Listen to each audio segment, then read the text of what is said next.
Don't have it. Hey, everybody. Thank you for joining us again, as always. Welcome to the Wish You Were Beer Show. This is a live beer review show that we do every Thursday night at 8 p.m. Eastern. We stream it here on YouTube. We also use Twitter and Facebook. If you prefer those platforms, you can watch us there as well. Make sure you visit our website. All of our social medias, everything's listed around the screen around us. Come find us wherever you can get us. Come find me. Come hang out with us everywhere you can find us. Visit our merch store at the website. We do have a ton of different shirts, and we've got all of our past episodes, the catalog of all the beers we've had. All of that's going to be found at wishyouwerebeershow.com, so make sure you stop in there as well. As always, it is a lot. Yeah. There's a lot of stuff to talk about. Yes. As always, I'm Daniel. That's Tiffany. That is Phil. Phil, how you doing, buddy? I'm doing well. Great. I'm glad we got a chance to catch up, because just like we start every show, it's not that way.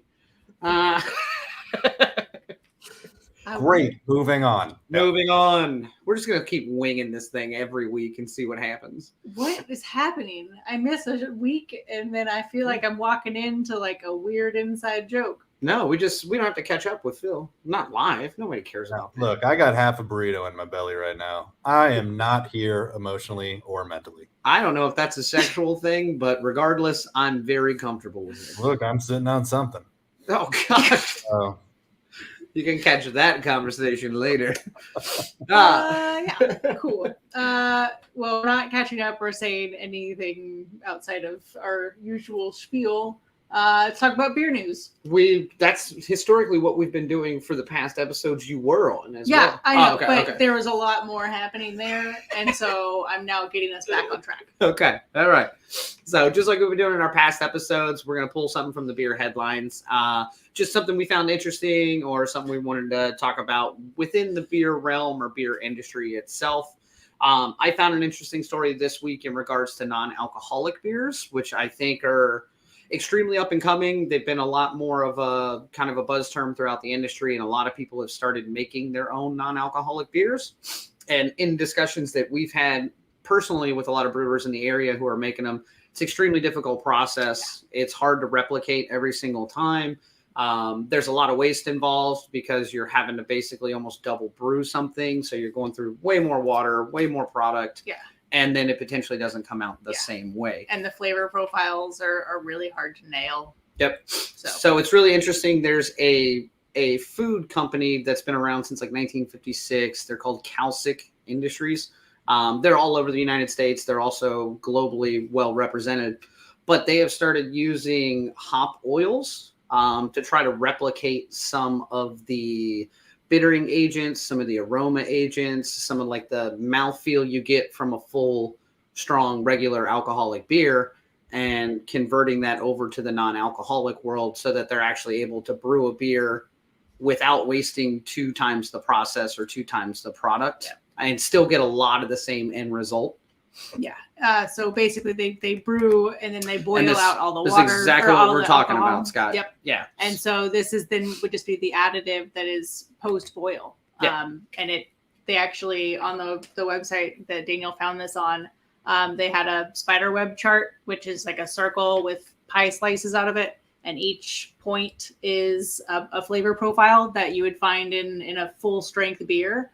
And they were mapping what the current and non-alcoholics are versus versus what the actuals are. And so then they use that to start crafting those post-boil additives to match the actual full strength. Yeah, so. And it's really interesting because it is going to cut down exponentially on the time it takes to brew one of these non-alcoholic beers. It's going to cut down on a lot of the wastefulness that it takes to make a non-alcoholic beer. And more importantly, it's going to make it a more consistent product for people who are looking for a full strength beer without the alcohol. Because right now, I mean, really, Athletic, who we've had on the show before, has definitely nailed it in their capacity. They're an extremely large outfit. Yeah, and they only do non-alcoholic. So correct.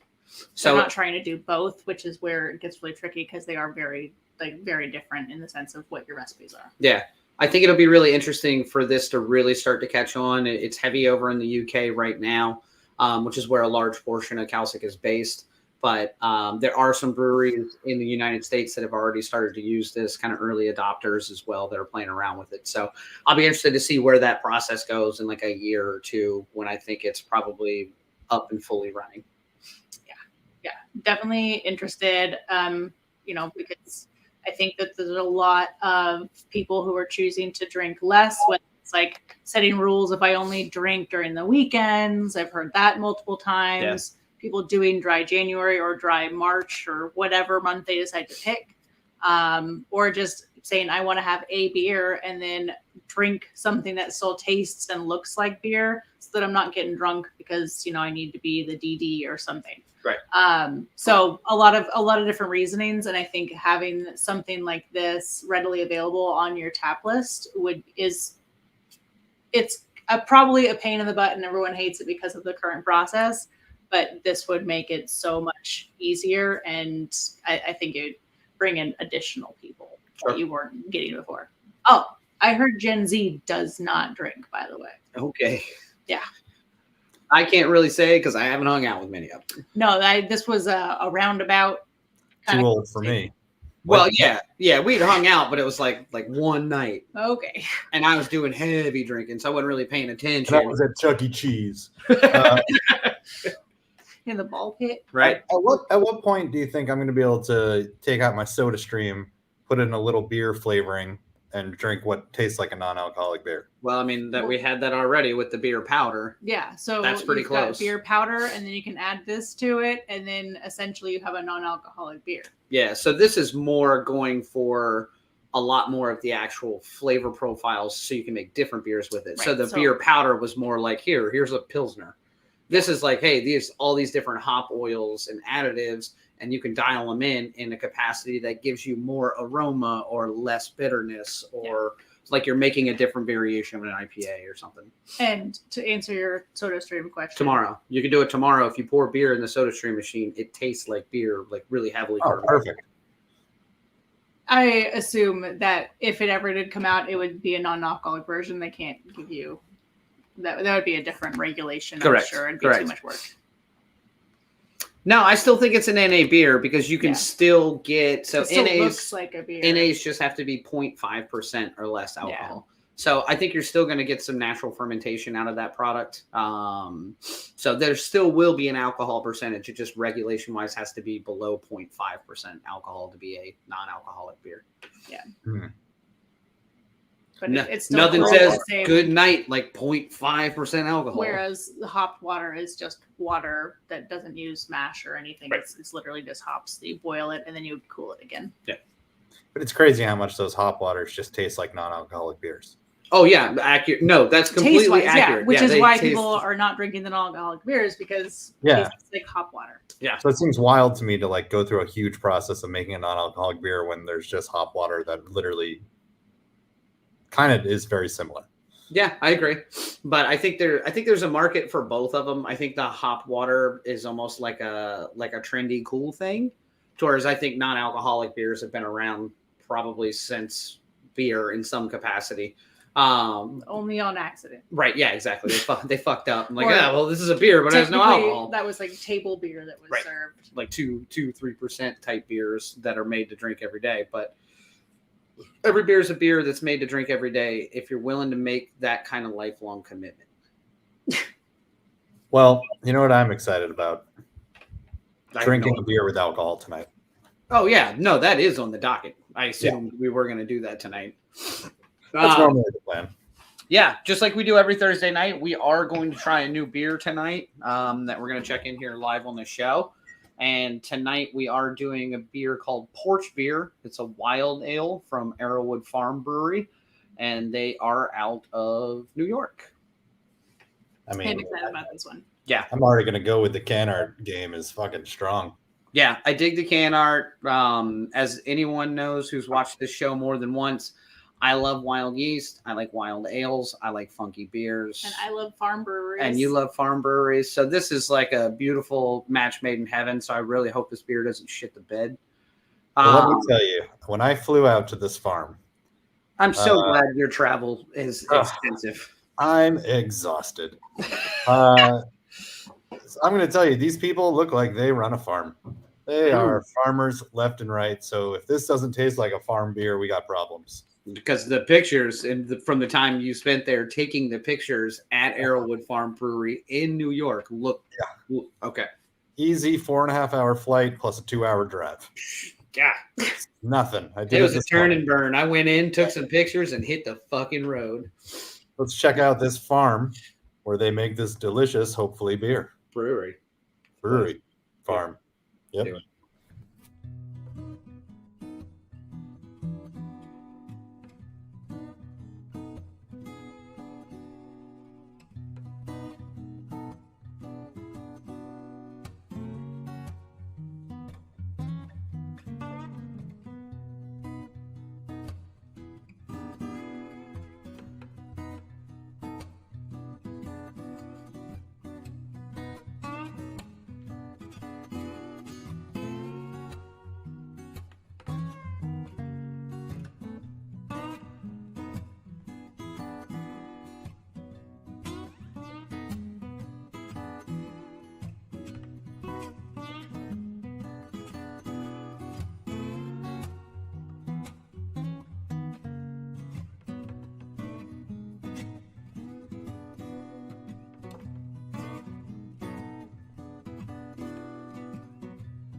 Quite the folksy place, or maybe it was just the music persuading me. Yeah.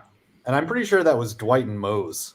That is relatively accurate. No, but the place looks killer. I mean, it looks, that looks amazing. Yeah, I'd hang out there. It looks like the kind of place you just go in the morning and you don't leave till the evening. So a brewery. Yeah, I get it. That's every weekend for me, Phil. One weekday. Let's be. No, I got to work sometimes. Sometimes. That's actually a place I also go in the morning and just don't come home till the evenings. Work. That looks like a place, though, you go, you play a bunch of like farm games, you pet some animals, you walk around. What kind of farm games? You know, like horseshoes. Horseshoes. They play no cornhole on the farm. No.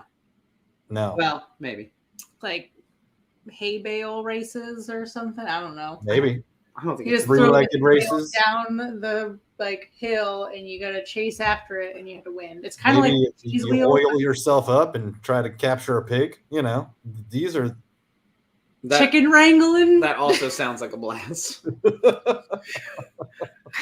I would do any one of these farm games for the record if we ever need like something stupid to film for the show.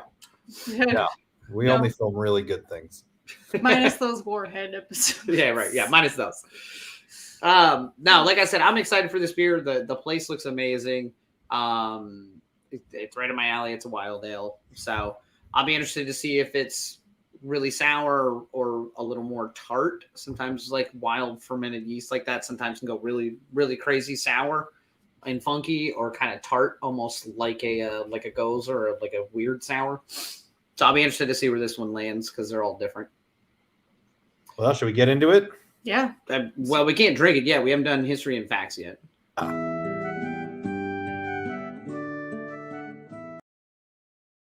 always forget that I need to say the word.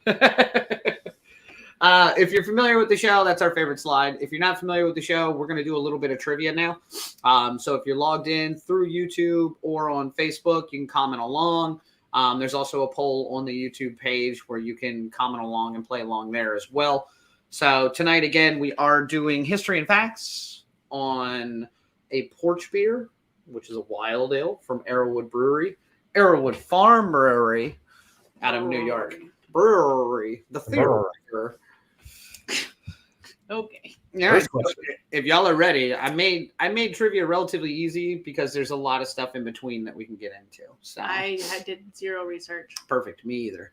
What year was Arrowood Farms Brewery founded? I don't like that space between the A and the... Was it 2010, 2013, 2016, or 2018? I say C. You're going to say 2016. Yes. Okay. It is not on the can, so couldn't get it there. I'm just guessing. Yeah, this is a crapshoot if you don't know the answer. Sure. Yeah, I'm going to go B on this one. Okay. Well, here's the thing. Also, is it Arrowood Farms or Arrowood Farms Brewery? Because I think they a farm first. Interesting question. We will get into that later. Oh, okay.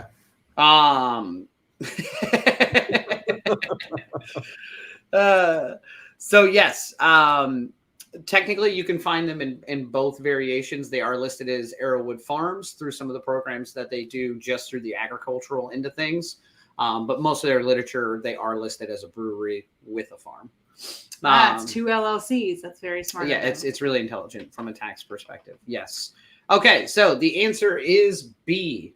So they originally got possession of the land, so to speak, in 2013 to start a hop farm. That was the original OG thought with the owners. So they planted their first hops on that property in 2013. Technically, the brewery didn't open its doors until 2016, but Arrowood Farm and the brewery were founded in 2013 when they planted the hops. Boom. Good to know. Mm-hmm. Thank you for that. You're welcome. That's literally what this portion of the show is about. I appreciate it. Next. What kind of hops? Sorry. I don't actually have that one in here, but you can read up on that because it was all over the place. Okay. All right. So Arrowood is not only a brewery, but also a distillery and a working farm as well. True or false? Working farm is a very specific term. Just keep that in mind. It's a producing farm. I don't know. I'm going to guess with all that space and the concept, I think they'd probably want to do more than just beer to give more people options. Yeah. So I'm going to go with, I'm pretty sure it's a farm because their logo says farm more so than it says farm and or farm brewery. So for me, this is going to be true. Yep. I'm going with true. Yeah. So it's definitely a true statement. And, I'm always a little leery when I see no cheese though. No cheese, just bees. Sorry, Phil. Yeah, so they have a distillery that does their own gin, their vodka, bourbon, single malt whiskey. They constantly do different drink variations depending on what they're getting based off of what the farm is producing and producing well and what they can craft as fresh as possible, especially in their mixed drinks. But again, also within the realm of their brewery as well. As Phil pointed out, there is several beehives on site. They do have professional beekeepers that manage the bees on site for them as well. So they are getting fresh honey for anything that they want to put honey in, which in the whiskey end of things, they do a lot of, but also in a lot of their beers, they use a lot of that honey, especially with wild fermented yeast. So I thought it was really cool because it is about as self-serving as you can be or self-sustainable as you can be for a brewery. Obviously, they are going to have to outsource some things at any given point. When they do that, they try to use consistent, within 100 miles, New York products though. When they have to outsource things, which I thought was kind of cool because if you're going to have a brewery that's a farm brewery, you should be able to really take care of your own self the whole time. Bees over cheese. You can't have cheese without pollination either. So. Because cheese comes from bees. Birds. What? God damn it. I don't know where cheese comes from. No, I'm just kidding. Goats. Where it comes from what? Cows, goats, cows. Oh, God, no. That's hamburgers and goat milk, but none of those are used to make cheese. Cheese goes on a hamburger. Question. Wait, that was question 2. I'm opening this beer. Oh. All right. So my beer got a little dented in traveling, but I think it's going to be all right. Oh, yeah, especially with a wild ale. I'd open it away from your face. Or directly in my face for views. Yeah, now we're talking. We can add some views on TikTok. Huge on the top. A little red light. Oh, no. It's like struggling to open. Can you imagine if you just had to shotgun it instead? I'm like, damn it. So we're going to start drinking this beer during trivia, so we're not just rating it off of a first flavor. Yeah, I don't want to shoot from the hip. So we're going to a lot of stuff floating around in that beer. I love it. Yeah. All right, let's get into question 3. I think we can handle that. Here you go. All right. So on the farm, what were the first animals introduced into the hop farm? They grow a lot of other things, but what were the first animals introduced into the hop farm when they first started growing hops? Were they chickens, ducks, sheep, or horses? Chick. I mean, I don't know how I would know this. Either that or I'm going to go with ducks. Okay. maybe sheep, actually. Okay. I'm going to go with sheep. Sheep, ducks, Chickens. chickens. It was a variation. It was definitely a variation. Most people are saying ducks. So, but Scott likes rolling on the D, but he didn't do it in the YouTube chat. So it is ducks, and there's an extremely practical reason for it. Ducks have a lot of nitrogen in their waste. Hops love nitrogen-rich soil.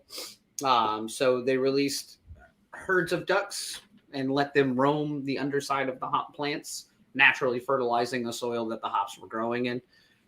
They do currently have chickens and sheep that are freely allowed to graze the hop plants, mainly because once the hop plants get up to a certain age and a certain height, they grow about a foot a day. So they get really tall really quick, which can have the tendency to make a lot of underbrush underneath of them from shade. So sheep will eat the lower hanging end of things and clear out the bottom space of it. Chickens do a lot of insect control. The ducks are doing a lot of the natural fertilization of the soil.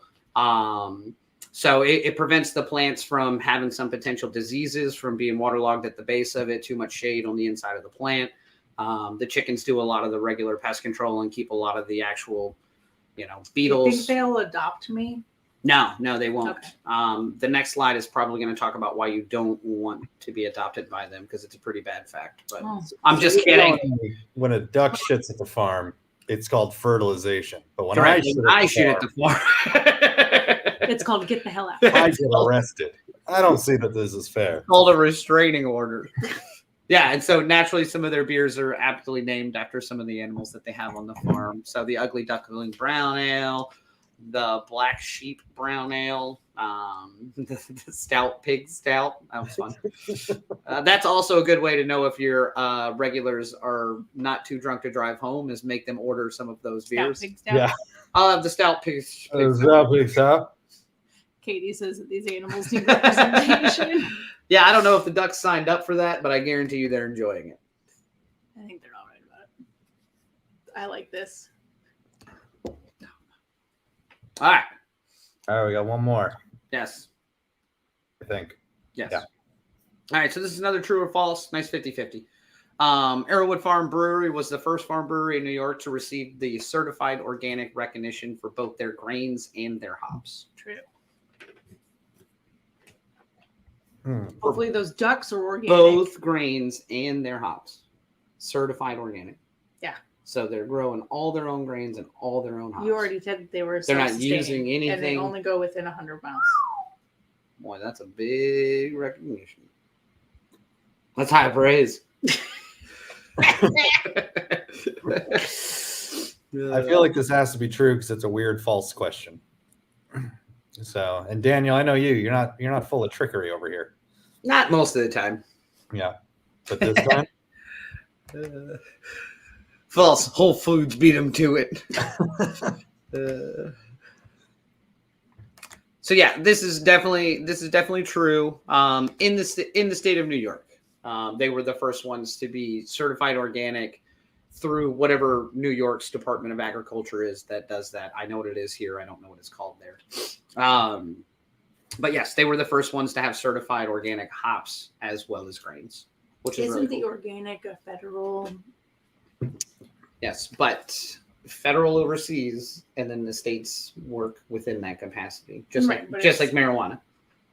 It's illegal on the federal stage, but the state can make their own rules and regulations about it up to a certain extent. So it's very similar to pesticides. Virginia Department of Agriculture, which is overseen by the Department of Agriculture on a national scale. Yep. But VDAC So does they what set it wants. policies and governance, and then And you just then- have to follow it. Are understaffed and can't do anything about when people don't follow it. Or yes, correct. Government. We nailed it. You guys done? Whatever. We're over here just arguing politics. basically just working in our Pizzagate. Hunter Biden's laptop. Hunter Biden's laptop. Let's review this beer. Wait, okay. What do we got? Right. What was No, I left? was going to talk about one more thing real quick. All right. I didn't have a good spot to throw it in with trivia, but I did think it was really cool. They have a program there that's called transgenerational farming, which they are heavily involved in the LGBTQ community, trying to get people back out into the farm and into nature and to see how things are done, focusing highly on people that are typically shunned from that style of blue collar work or blue collar job. So mainly the gay community, the transgender community, where it's not seen as a kind of I'm a farmer type world and has historically been shunned from there. So even some of the people that work with the brewery grew up in that world or in that industry and were not allowed to be a part of it until they found this brewery. So I thought it was really interesting. The transgenerational farming community was really cool. It was neat to kind of hear the backstory on that. And they also do a really cool program. They do a subscription-based program through the brewery that's mainly geared at getting people fresh vegetables that don't typically have the means. They do a co-op. Sort of a co-op, but they offer it in like a tiered section to their regular customers where you can spend X amount of dollars and you can come here once a week and get a mixed bag of vegetables. But they also do a different tier of that that's more focused on giving back to the actual community and trying to get people fresh vegetables who can't afford it. I love it. Which I thought was really cool as well. So again, do you think they'll adopt me? No, you're from California. Their New York. website is very specific about not liking California. I don't think so. The whole website, man, it kept popping up like it was just in conversation. Like, oh, in California. It was like watching porn in the 90s, just pop-ups everywhere about it. Let's review this beer. I'm okay with Review it? Yeah. Sure. Yeah. All Whatever.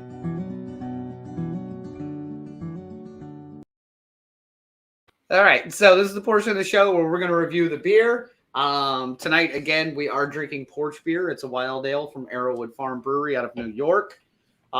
We do use Untapped to review all of our beers. So it is 1 bottle cap for being the worst thing we've ever had, 5 bottle caps for being the best thing we've ever had. So make sure you follow us individually on Untapped as well as our show Untapped. That's all listed in the About section as well. But I mean, I think everybody's going to know where I stand on this beer in some capacity. So if somebody would like to start before me, that'd be great. Yeah, I mean, I know that you're probably going to freaking love this beer, Daniel. I'm getting a vibe off of you off that one. And if I know kind of what you enjoy, which is that like soury, weird, funky I'm thing listening. going on. Yeah, I think that I'd have to guess that you're going to like this beer. For me, I'm very happy that we once changed this show where we start drinking during trivia. Because if I had taken one sip and rated this thing, I would have had a different feeling than I do now. Sure. Because it's crazy sour on that first sip. Yep. And I'm not a big like soury beer person, but I will say it calms down afterwards. So once your mouth is used to it, once your spit valves have shot out, then you're good. You know what I mean? I'm okay with this. No, this is a great description. You're absolutely right. It's Yeah. just the first sip was like, tirade was not what I expected to hear. Yeah. So for me, I'm liking it more. I did not, that first sip, I was like, oh, gross. Like but it's, as I keep drinking it, it's calming down. I'm getting more of the flavoring that I was missing in that first sip. It hits hard in the beginning, calms down. You're getting a lot more of the citrus that I was not getting in that first one, like a calmer citrus. Yep. It's refreshing. I could do one. I could not do more than one, or I wouldn't want to do more than one of these. I think I'm already getting a little of that tongue burn. Okay. But overall, it's a very well done beer. It's really good. It's fun. It's different. It says what it is on the can. Is it something I want to sit on a porch and drink? I thought this was going to be a little bit more of a refreshing beer based off the porch drinking concept. Fair. So for me, I'm for this style of beer, I think I'm going 4. I'm between 4 and 4.25. I think I'm going 4.25 though, because it's surprisingly it's got so much better since I first started it that I'm really enjoying it. Nice.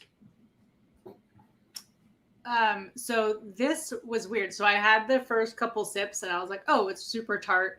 But I got more of the flavors, and now that I keep drinking it, it keeps getting more and more tart.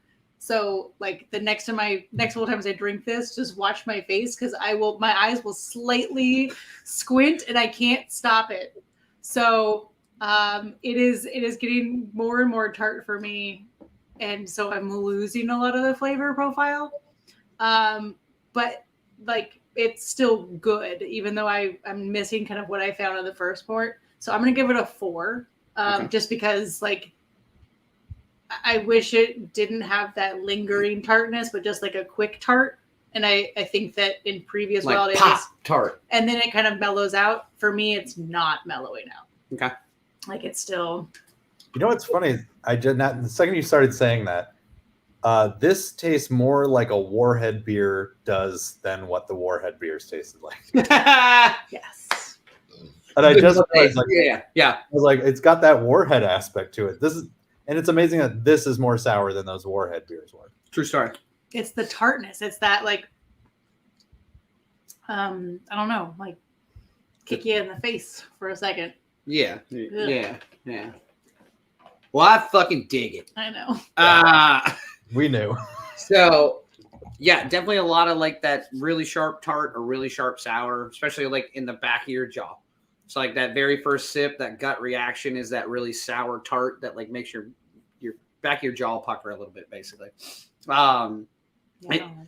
I think it has leveled off, like you said, Phil. I think the very first sip of it, and I think some of that's just I don't know what I was expecting out of it, so it does kind of catch you off guard. But I definitely get a lot of citrus out of it. You know, Vero mentioned it over here on her review, but yeah, it's maple syrup that they use for conditioning, which kind of gives you a lot more of like that really coating back of your mouth feel that if it didn't have that, this would probably be intensely like burning your taste buds sour. Yeah. I agree with Vero. It definitely has like a cider type smell to it, which again, wild ales are fun like that though, because you'll have one like this that came out pretty sour, and does have like a lot of that cider type aroma to it.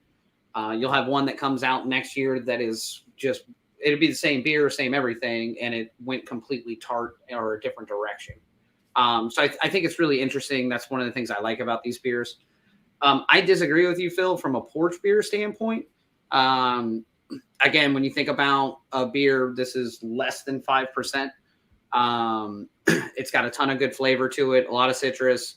Being great on like a really hot day. Correct. So porch beer, where most people sat after. My mom is calling me. She knows I'm after in a show. working outside all day. You know what I mean? Like, I think that's the idea behind it. So I Almost like you'd have a lemonade on the porch after you mowed the lawn.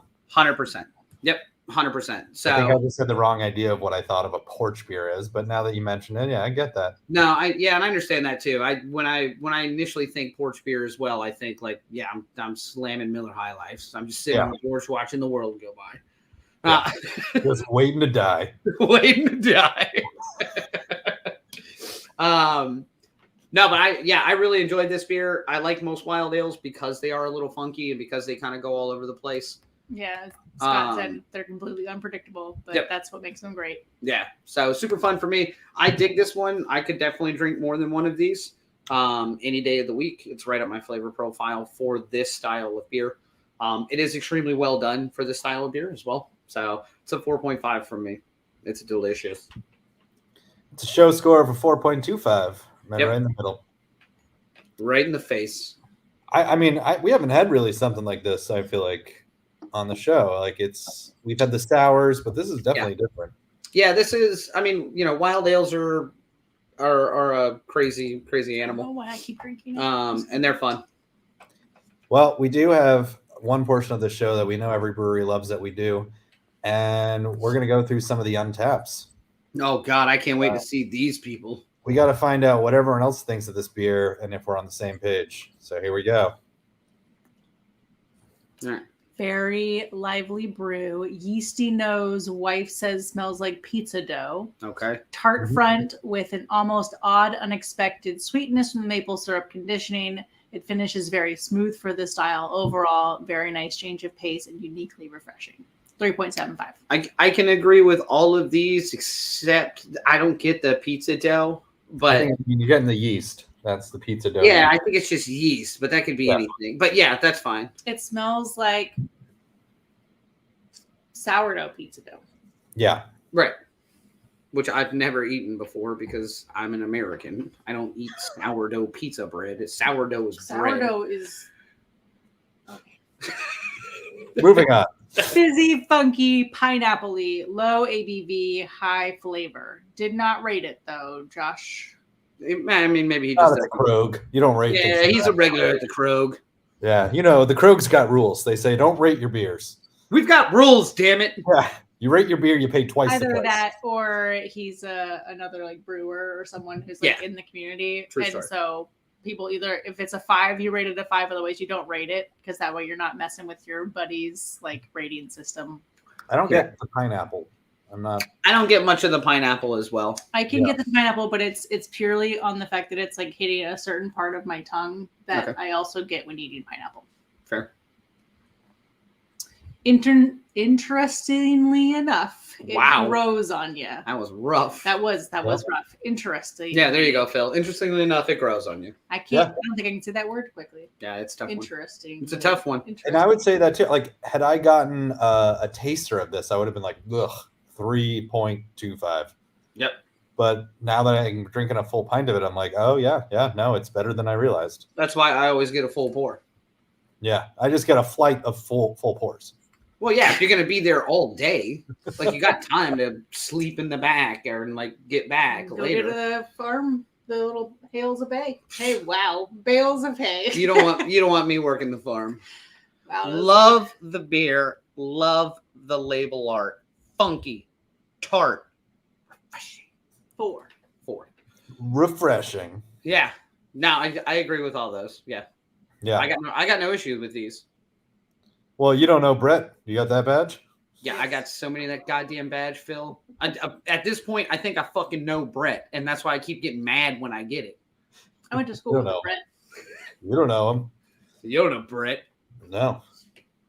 I love it. So yeah, and again with the pictures of these guys and reading some of their stuff, yeah, it's definitely another one that's on my list. All right.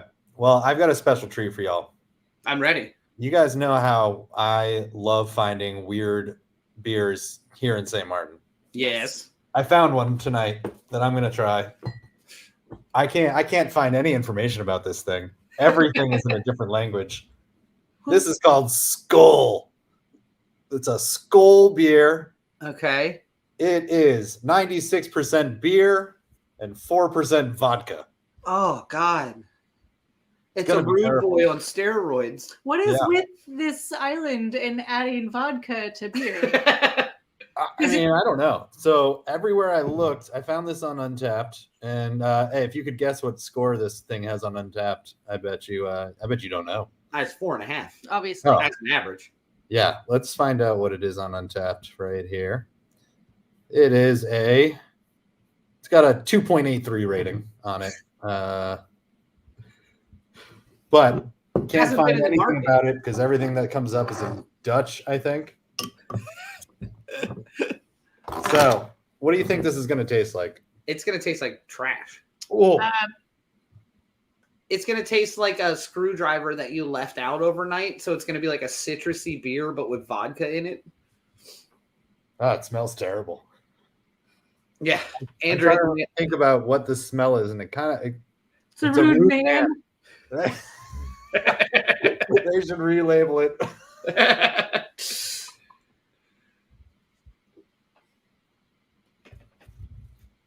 Oh, God. Oh, it's fantastic.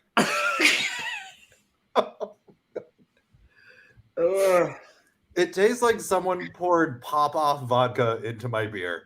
Oh God. Why would you? It's like a beer, but then it hits you like a shot of shitty vodka. Okay. It's fantastic. It's amazing. It also kind of tastes like plastic. It's a glass bottle, though, right? It is. Okay. 6% alcohol. So that's always my thing with these, like, oh, we threw some vodka in it. No one's drinking vodka because they're like, God, I love vodka. You're just trying to get fucked up, so you take a higher ABV and a clear liquor. I just don't understand why. I don't want it says beer flavored with vodka. Like, I don't want the flavor of vodka in my beer. No, that's the last thing I want in my beer. Make a vodka that tastes like beer. I want my vodka flavored by beer. Oh, wow, there's some beer in my vodka. Sure, but vodka in my beer? No. Oh, God, this is terrible. I'm so mad that I have 3 of these in my fridge. I'm not mad because, hey. Because that's what they come in, 3 packs. It comes in a 3-pack? What a ridiculous way to sell a thing. Do the Dutch even count with real numbers? The Rude Boys come in 3 packs too. Well, you can't have 4 Rude Boys in the same room. It's too dangerous. I get that one.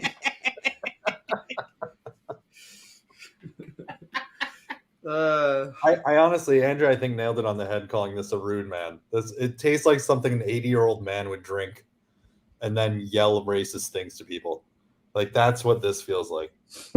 I feel like all these like vodka infused beers or whatever are just similar to like Mad Dog. Like, I want something that just tastes like garbage, but I can get drunk on and it's cheap. Yeah. And I say like Mad Dog loosely. I fucking love Mad Dog. I have never. I got that dog in me, bro, from an early age. But it's still a 6%. Like, I could find a beer for 6%. Like, I understand the Rude Boy premiums that are like 12%. It's like, I'm here to get fucked up. Right. This is just like, I'm here to drink garbage. Yes. And still have to drink like 4 of them. Like, or there's someone who's just crazy into that garbage. I mean, it's on the market. They market researched it. They did demographic testing with this product, and somebody was like, Skull, yeah. I don't think so. Just throw a Viking helmet on it and bros will buy it. Bros will dig Skull beer with vodka. Oh, it's Skull original, so there must be some other ones. Barrel pulled the description, said refreshing and fruity beer with a citrus dominance and an alcoholic sensation. An alcoholic sensation is when you have sex with me. I give you an alcoholic sensation by proxy. If you're an alcoholic, you'll love this. That's for sure. God, please send me one. It doesn't have to be a 3-pack. I don't want to get hammered. Just Skull. So apparently we're doing the show again next week. Oh, yeah, we are. That's what people say. Yeah, that's what they keep telling me. What are we doing next week? I forget already. I've had too much Skull. We are doing a Kolsch from Fifth Hammer Brewing. I'm excited. I do love Kolsch's. Kolsch's are great summer beers, so it'll be nice to have like just a nice clean, crisp beer. Look at us having a beer in the right season. Yeah, I thought about doing a stout, and then I was like, no, that would be too predictable. Yeah, people expect that from us now. True story. They're expecting a full episode of Skull at this No. point. No, you guys don't want to do it. You want me to bring this to you? I'll see you in September. No. See, I'll bring a whole rack of this. God, bring a 30 rack and we will throw down. So there's actually no hard liquor allowed at the wedding. That's so. not hard liquor. That's flavored. Yeah, it's beer. It's only 6%. Yeah, I'm good, man. All right, we'll see if we can sneak it in. All right, so yeah, make sure you join us next week. We do the show every week. We are doing a Kolsch next week from Fifth Hammer Brewing. Please go visit our website, check out our merch store, follow us online. That's one of probably the easiest ways you can support the show that's non-monetary is follow along on our social medias. Make sure you like and subscribe to our pages, YouTube, other places where you can find us. If someone buys a shirt this week, I will drink the remaining 2 skulls on next week's episode. But I need you to be familiar with how the show works. I can't have you just throughout the show. I'll be drunk by the end of it, but I'll get through the show. Yeah, who cares if you're drunk by the end of it? So 1 shirt, 2 skulls. That's all I'm saying. That sounds like a terrible website. I feel like it needs to be 1 item, like a hat or a shirt or a fanny pack per skull. 1 item, not the stickers though. You got to go big. Yeah. Come on now. Print a sticker. Screenshot and then send it to the printing people. True story. Yeah. Print All it right. on your Cricut, I assume. All right. Well, I'll see you next skull. I mean, maybe if you make it, Phil. Yeah, good luck out.